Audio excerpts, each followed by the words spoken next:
नमस्कार, मैं ओम प्रकाश शास्त्री। आज बात बेबाक में फिर हम लोग बिहार की राजनीति पर चर्चा करेंगे। बिहार की राजनीति चार तरह से समझने की कोशिश कीजिए इसको। सबसे पहले चिराग का चेंचे जारी है। दूसरा, नीतीश मौन साधे हुए हैं, भाजपा मौन साधे हुए है। दोनों की ओर से कोई रिएक्शन नहीं आ रहा है। यानी चिराग के चिल्लपों की वजह से या उनकी हरकतों की वजह से किसको कितना नुकसान होगा यह देखने की बात होगी, समझने की बात है। दरअसल आज मैं जिन मुद्दों पर चर्चा करूंगा कि चिराग भले चिल्लपों कर लें, लेकिन सच्चाई यह है कि एलजेपी लोक जनशक्ति पार्टी पिछले 3 चुनावों से जो उसका हश्र रहा है, उसको देखते हुए आप उनकी ताकत को कोई बड़ी ताकत नहीं मान सकते हैं। यह इसलिए मैं कह रहा हूं कि जो आंकड़े बताते हैं, आंकड़े ये बताते हैं, जो मैं आपको एक लाइन से बता दूं कि 2005 में बीजेपी और जेडीयू का गठबंधन था, जिसको एनडीए कहते थे।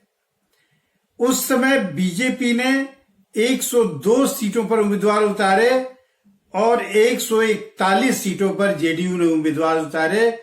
दोनों की स्थिति ये रही कि बीजेपी 53 सीटों पर, यानी 102 सीटों पर उम्मीदवार उतारने के बाद 53 सीटों पर जीती, ये 2010 में। उसी तरह जेडीयू, जनता दल यूनाइटेड यानी नीतीश कुमार की पार्टी 141 सीटों पर चुनाव लड़ी, लेकिन उसे जीत मिली सिर्फ 71 सीटों पर।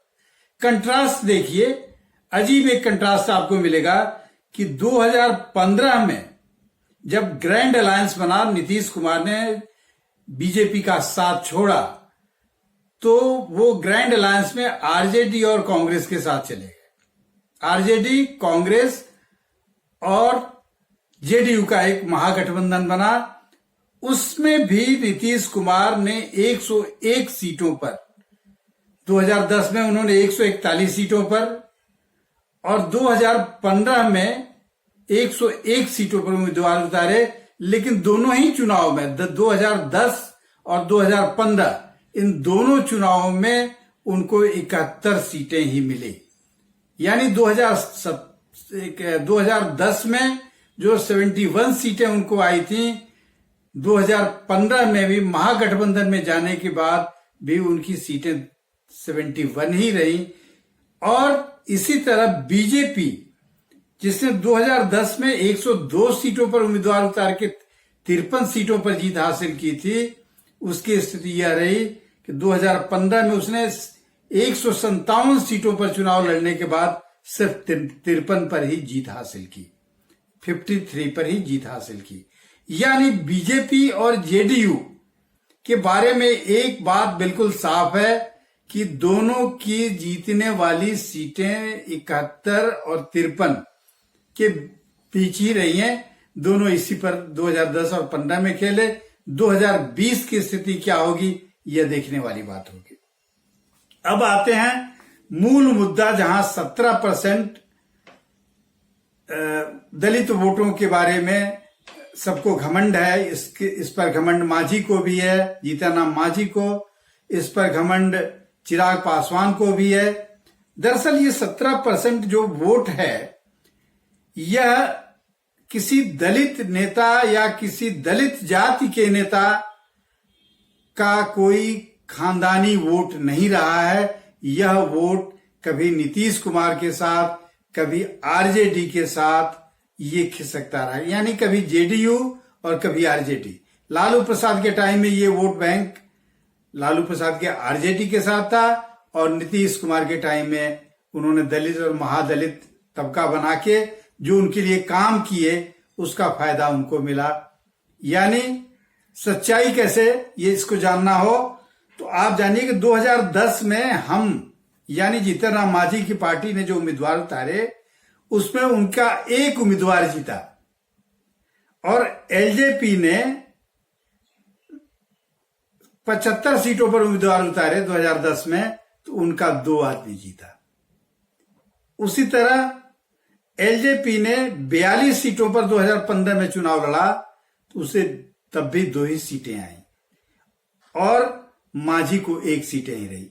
यानी 2010 और 2015 में मांझी ने 2015 में 21 सीटों पर चुनाव लड़ा तो 1 सीट जीते और 2010 के चुनाव में 1 सीट पर जीते। यानी इनके सीटों पर जीत का अंतर कोई बहुत मायने नहीं रखता है। इसलिए चिराग पासवान जितना चिल्लपो कर लें, जितना हल्ला कर लें, जितना हंगामा कर लें, वह उतना असर डालने वाला नहीं होगा जितना वह सोच रहे हैं। जिस तरह का गणित उनको किसी ने समझाया होगा या समझ रहे होंगे, वैसी स्थिति बिहार में नहीं है पिछले चुनाव में। यानी इस बार का चुनाव अगर कोई करिश्मा कर जाए तो वो अलग बात होगी, लेकिन ऐसा नहीं होना चाहिए। जो अनुभव बताते हैं उसमें ऐसा नहीं होना चाहिए, यही चीज सामने दिख के आती है। ये आंकड़े मैंने इसीलिए गिनाए। दूसरा कि चिराग पासवान ने जनवरी में कहा कि हम 119 सीटों पर तैयारी कर रहे हैं, 119 सीटों पर हमारे उम्मीदवार होंगे। और जून आते आते, जून का आखिर आते आते, यानी जुलाई भी जोड़ लें, अब 43 और 42 सीटों पर वो अड़े हुए हैं। और उनके अड़ने की ही नहीं, उनके आचरण से भी कई चीजें ऐसी हो रही हैं जैसे लगता है कि एनडीए उनके बिना अधूरा है। एनडीए के बाकी दल उनके बिना आगे बढ़ नहीं सकते हैं। ये चिराग की अपनी मान्यता है, उनका अपनी अवधारणा रही होगी, उनका अपना सोच रहा होगा। अब वो 42-43 सीटें मांग रहे हैं। कल होके समझौता होते होते ये सीटें और कम हो जाएं। लेकिन हकीकत मैंने 2010 और 15 की बताई कि 2010 में जो उनको सीटें मिली वही 2015 में भी मिली।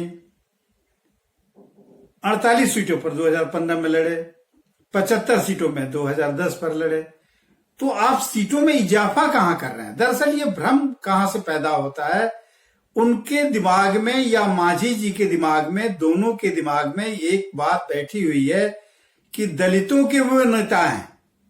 मैं बार बार इस बात को दोहराता हूं, वो दलित नेता हो सकते हैं लेकिन वो दलितों के नेता नहीं हो सकते हैं। आप रामविलास पासवान का उदय जहां से होता है राजनीति में बड़े फलक पर, 1977 के चुनाव में हाजीपुर सीट से जब वो चुनाव जीते थे तो उन्होंने रिकॉर्ड तोड़ा था, मट्टों का रिकॉर्ड तोड़ा था और वहीं से उनका उत्थान होता है। लेकिन हाजीपुर सीट बहुतायत अगर वहां दूसरे सवर्ण जातियों के लोग जो हैं, अगर उनका समर्थन नहीं मिला होता तो वो नहीं जीतते। यानी जिन सीटों पर उनका कब्जा है वहां दूसरी जातियों के लोग उनकी मदद करते हैं, उससे वो जीतते हैं, न कि दलित बहुल किसी क्षेत्र से चुनाव लड़के हुए जीतते हैं। ये असलियत है। इस असलियत को समझे बिना हर आदमी यही सोचेगा कि चिराग पासवान के पास दलितों के 17% वोट हो सकते हैं, 15% वोटों वाले आरजेडी का यादव, लालू प्रसाद यादव, राबड़ी यादव मुख्यमंत्री बन सकते हैं, तेजस्वी यादव मुख्यमंत्री का सपना देख सकते हैं, बल्कि उप मुख्यमंत्री बन चुके हैं एक बार। तो हम 17% की आबादी वाले नेता बनके हम क्यों नहीं बन सकते हैं? तो ये भ्रम शायद उनके दिमाग में रहा हो और वो लगातार इसकी कोशिश कर रहे हैं। लेकिन मैंने आंकड़ों के हवाले से आपको बताया कि 2010 और 2015, 2005 की स्थिति तो और बदतर थी, इसलिए पीछे हम नहीं जाना चाहते हैं। लेकिन ये 2 चुनाव जो ताजा तरीन हुए और 2020 का बदला हुआ चुनाव है, 2020 में स्थितियां बिल्कुल बदल चुकी हैं। देश की स्थिति में, आर्थिक हालात में, सामाजिक हालात में, और एक परसेप्शन भी दूसरे ढंग का है। इस पूरे प्रकरण में जब जाएंगे तो आपको लगेगा कि अब कोई नया गेम या उस तरह का गेम जो पुरानी मान्यता पर चलता है वो सफल नहीं होगा। आज की बात विभाग में संक्षेप में इतना ही। फिर हम लोग कल मिलेंगे। नमस्कार।